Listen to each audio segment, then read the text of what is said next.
তো তারা হুরা গেলা। ওই আমার পতাট কেউ না, আমার একটু সামনে গিয়া ফুটতে হইব। কিন্তু সামনে যাইতে হলে যে চাঁদা দেওয়া লাগবো। এই চাঁদা হবাই চাঁদা এই রাস্তাতে যেই যাইব তারই চাঁদা দিতে হইব। দেন আপনার চাঁদা দাদা 150 টাকা। 150 টাকা? এই এই, আমার কাছে কোনো টাকা নাই। টেকা না থাকলে তো যাইতে দেন যাবো না।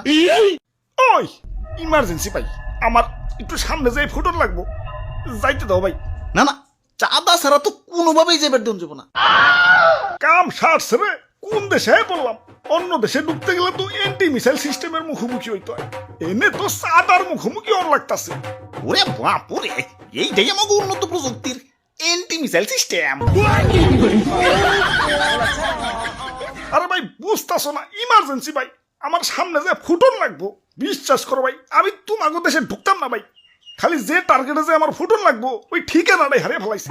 এখন এটাই আমার জীবন, লঞ্চ করার পর আমার ফুটনই লাগবো, যাইতে দাও ভাই। যাও, না করছে কেবা, চাঁদা দিয়ে জেনে মনে হয় হেনে যায় ফুটোগা। খালি শপিং মলটা বাদ দিয়ে, কারণ বাঙালি 99% এখন শপিং মলেই। ওরে বাপুরে, ইয়া চাঁদা দেও আর আগে বাড়াও।